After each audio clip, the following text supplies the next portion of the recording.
Vamos lá, vamos fazer o nosso pós-jogo da derrota do Fluminense por virada em cima do Juventude. É uma coisa, começando pelo uma coisa que é inadmissível no Fluminense, um time grande como o Fluminense ter um tabu tão grande com o Juventude. O Fluminense nesse ano 2024 foi eliminado na Copa do Brasil para o Juventude, perdeu lá em Caxias do Sul, que o Fluminense não vence há 19 anos, e empatou no Maracanã. Já tem essa vergonha de ser eliminado na Copa do Brasil. Empatou no Maracanã no primeiro turno em 1-1 e agora tomou uma virada de 2-1 em Caxias do Sul. Porra, é inadmissível esse tabu contra um clube, com todo respeito, mas é o Juventude. Porra, o Nenê tava armando o jogo no meio de campo com trocentos anos. Não é cabível isso. E com o investimento que o Fluminense tem, com o Marcelo, Thiago Silva, o Serna, que custou uma grana, com o Bernal, custou 20 milhões, com reforços, com Arias, com Cauã Elias, com Cano no banco de reservas, Martinelli, com o time completo. O Fluminense não estava desfalcado, o Fluminense estava com o time completo. Mas o Fluminense foi uma coisa no primeiro tempo e outra completamente diferente no segundo. E isso tem se repetido, principalmente quando o Fluminense sai à frente no placar.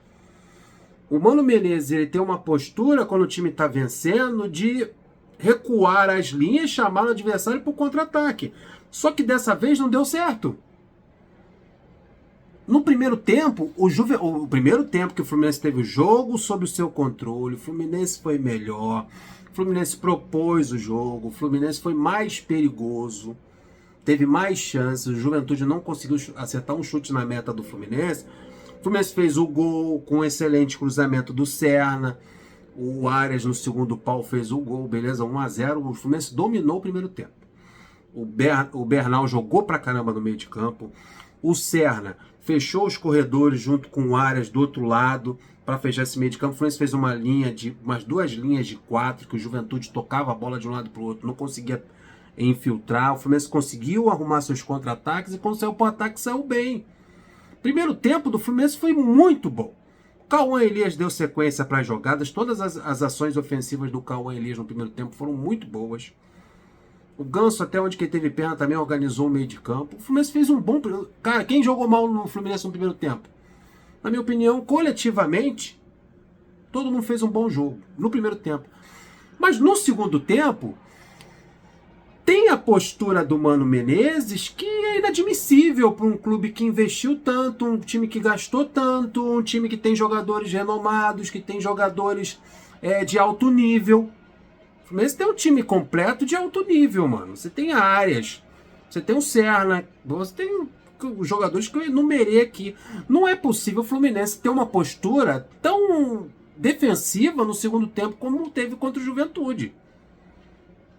No primeiro tempo, o Juventude já teve mais posse de bola, como eu falei, 58%. No segundo tempo, o Fluminense deu a bola para o Juventude e recuou as linhas demais.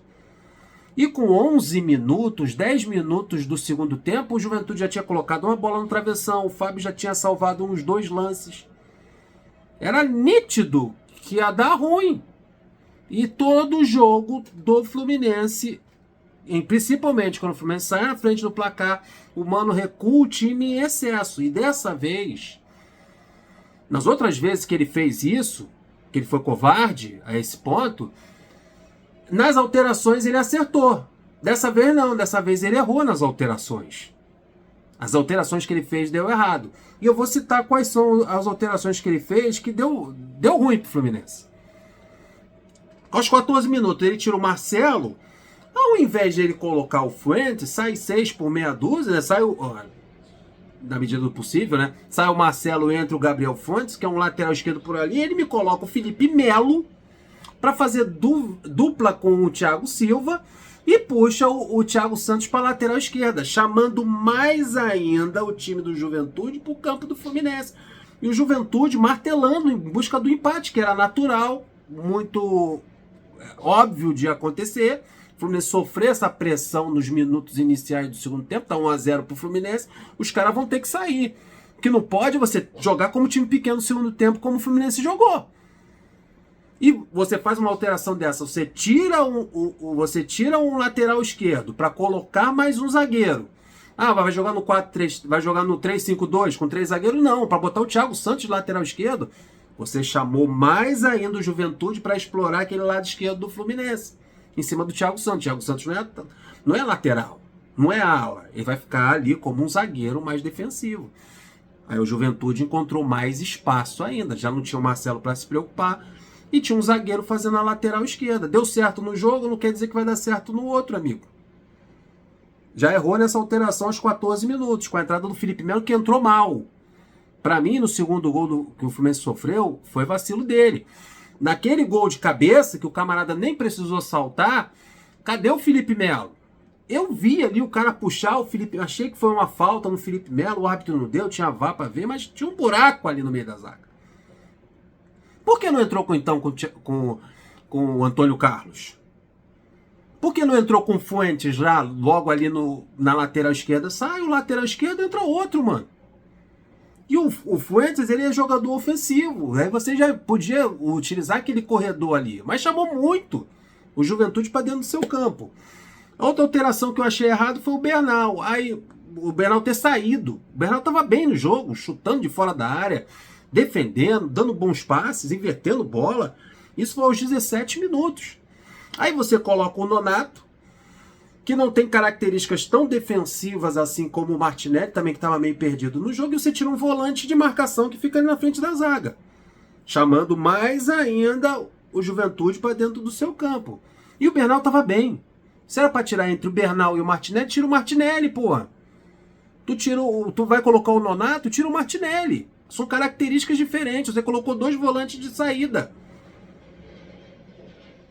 Tirou o Bernal. Ah, o Bernal já te dá um cartão amarelo. Mas o Martinelli todo jogo toma cartão amarelo também.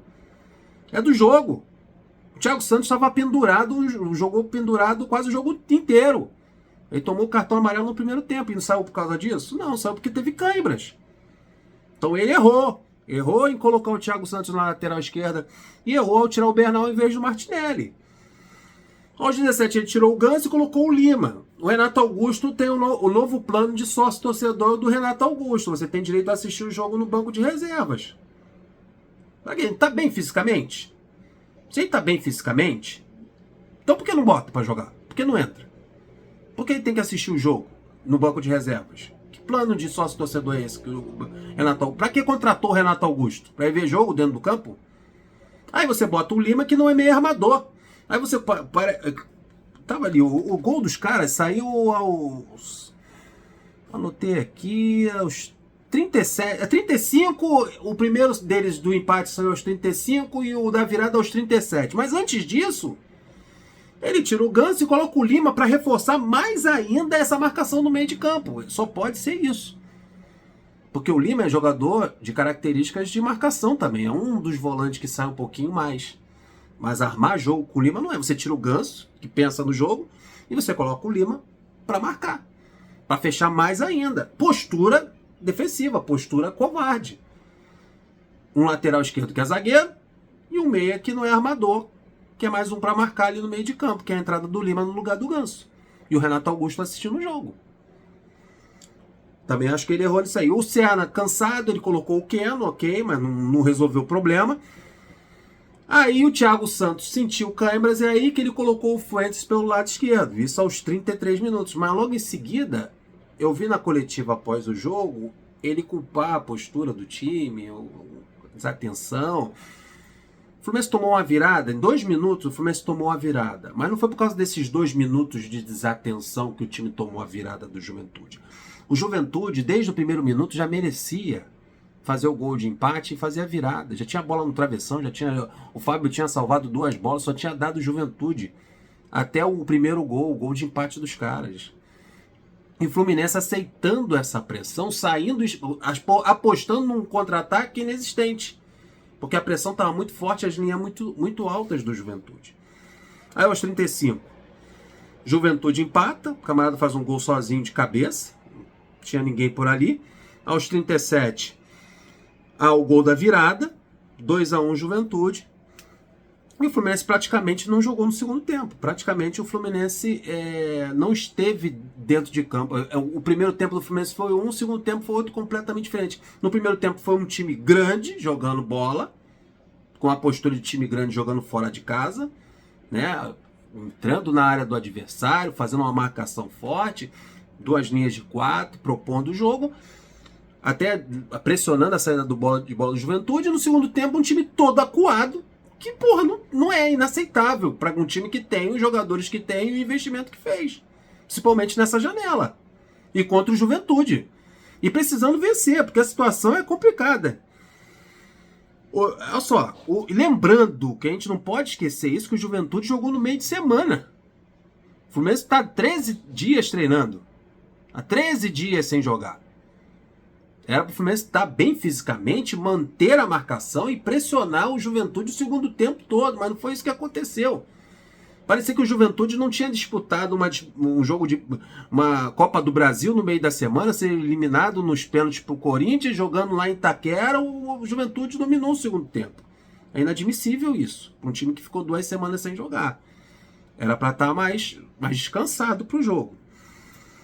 O Flu deu 3 chutes no gol. No gol não. Tentou acertar o gol 3 vezes no segundo tempo. Nenhuma bola do Fluminense foi na direção do gol no segundo tempo. Aí já deixa bem claro a covardia do Fluminense. Nenhum chute na direção do gol no segundo tempo. O único chute na direção do gol no jogo inteiro foi o gol do Arias. Aí mostra como foi ruim o jogo do Fluminense. Agora a situação é complicada, porque você tem um jogo de Libertadores no meio de semana contra o Atlético Mineiro, um jogo que o Fluminense precisa vencer, jogando em casa, jogo de ida da Taça Libertadores já no meio dessa semana. No final de semana você encara o Botafogo, o líder do campeonato, e você não pode poupar o time. Se você tivesse ganho do Juventude, você poderia até poupar um ou outro, mas não tem. Vai ter que ir com força máxima contra o Atlético Mineiro e força máxima contra o Botafogo também no meio de semana. E no final de semana, no outro meio de semana, é o Atlético Mineiro de novo lá na Arena MRV. Então, nos próximos 3 jogos, é com a força máxima, com o que você tem de melhor. Jogo de ida de Libertadores, jogo contra o líder do campeonato. Ninguém quer perder para o Botafogo no final de semana. Ainda mais que o Fluminense com 27 pontos, na 16ª colocação. O Vitória tem 25, o Corinthians tem 25. Então o Fluminense não pode abrir mão desse jogo contra o Botafogo. Além de ser um clássico. Mas só que tem uma Libertadores no meio do caminho, amigo. Tem um jogo no Maracanã e tem um jogo na Arena MRV. Olha que buraco o Fluminense se enfiou. E tá complicado. Esse negócio vai começar a irritar.